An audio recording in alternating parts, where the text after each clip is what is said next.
ஓம் ஆறுமுக அரங்கமகா தேசிகாய நம. தவத்திரு குருநாதர் ஆசியால்.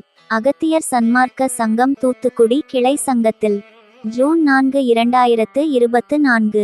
தூத்துக்குடி தெப்பக்குளம் மாரியம்மன் கோயில் வளாகம் மற்றும் அரசு மருத்துவமனை வளாகத்தில் பசித்தோர் சுமார் 350 நபர்களுக்கு பருப்பு சாதம் சிறப்பாக வழங்கப்பட்டது.